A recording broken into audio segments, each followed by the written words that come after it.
Thank you. Mr. Director, when we abandoned Afghanistan, we released about 5,000 terrorists from the Parowan detention facility.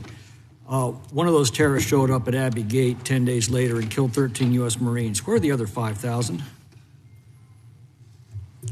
I don't know that I can tell you where all 5,000 of them are. Well, let me put it more simply. Have you encountered any here in the United States? We have quite a few ongoing investigations into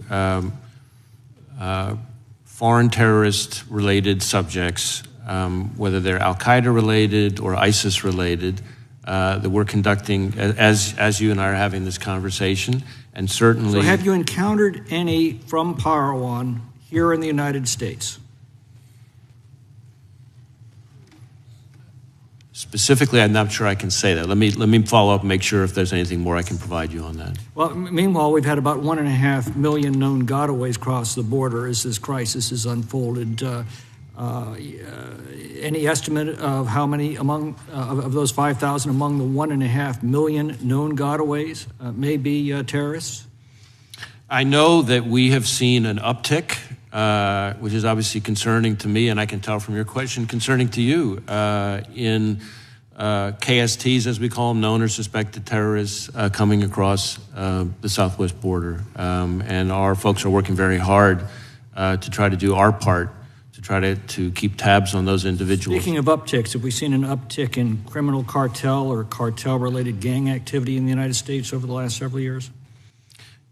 Yes, the cartels working in kind of an unholy alliance with dangerous violent gangs here in the U.S. are responsible not just for the abominable distribution of fentanyl all over the country, but also an awful lot of the violence that comes along with it. And that's coming principally across our southern border?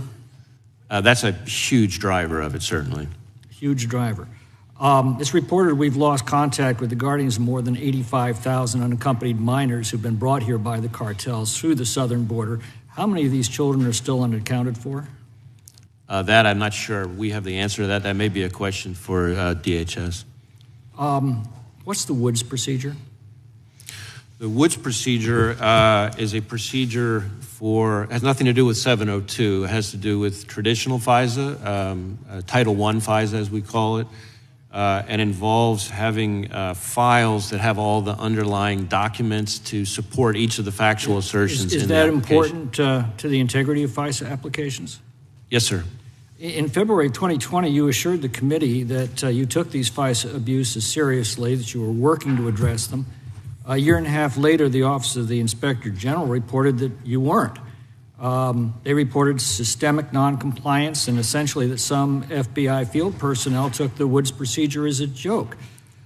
If we can't trust your past reforms, how seriously should we take your promises of future reform? I appreciate the opportunity to address this one. So that OIG finding actually applies to, number one, that applies to compliance problems that occurred before all the fixes that I was testifying to you all about.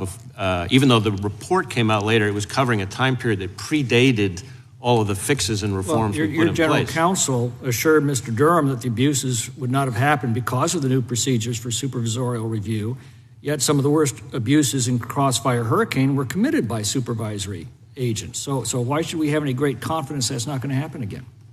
There are a couple different sets of reforms here. So the first is on the reforms that we put in place in response to the Inspector General's Crossfire Hurricane report. But we can't trust your supervisors is the problem.